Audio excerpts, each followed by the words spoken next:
I'm a lecturer in accounting at Trobe University in Australia. I've been teaching down there in university programs for about 20 years now. I'm in the last lap of my PhD, where I'm looking at the role that accounting is playing in sustainability. In particular, my focus is on how organisations try and embed sustainability into their systems and processes, and the role that accounting actually plays in that. Because believe it or not, accounting is a very subtle but very powerful tool in that.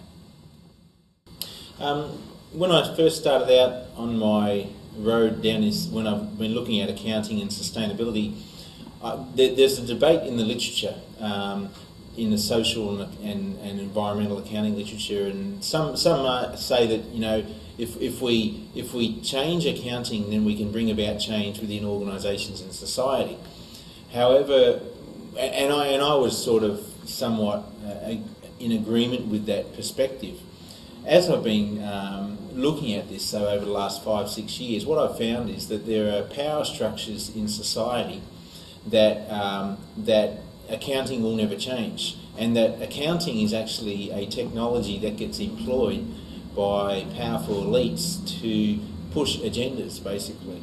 And so my biggest finding, if you like, is that I started out quite hopeful about the potential for accounting to bring about change towards sustainability, but I've ended the process very convinced that, in fact, no, accounting cannot bring about such change, that in fact powerful elites will use accounting to legitimise the status quo, but not only to legitimise the status quo, to even further the interests of the status quo, and to, if you like, entrench the status quo in society. So that's sort of how, I don't know, that's where I come from.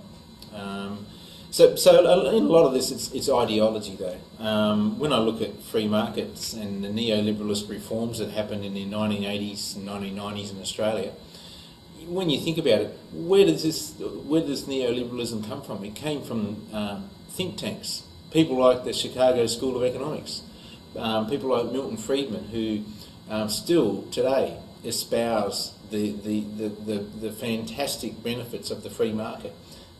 Pardon me. And you know, it's an ideology that's based on a certain value set, and unfortunately that ideology got picked up by governments around the world, and has been used as an agenda to implement what they would call reforms. I would argue, I have problems with calling them reforms, because the word reform has to me a connotation of making something better. And so when I think about neoliberalist reforms, I actually think, well, maybe we should call it deforms, because I think what neoliberalism has done is it's caused a lot of deformity in our society, because what it's done is put economic value on everything, and what it's done is prioritise the economic over everything else, so that unless something can be measured in economic terms, it tends not to be measured. And not only that, for those things that can be measured, the value we place on them is based on their economic value only, not upon other values. So if something has an economic value that's greater than something else, then that first thing will have the greatest amount of attention devoted to it, because we've become a very economic orientated society as a result.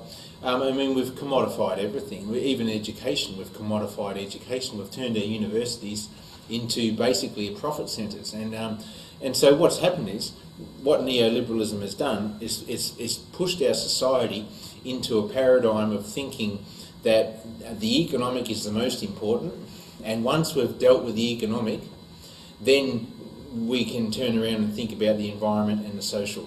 Now, if you think about that, those three concentric loops, the economic, the environment and the social, that's diametrically opposed to the notion of sustainability, which says the environment is the number one and the social, and then the economic happens within that environment. So the two paradigms are just... And so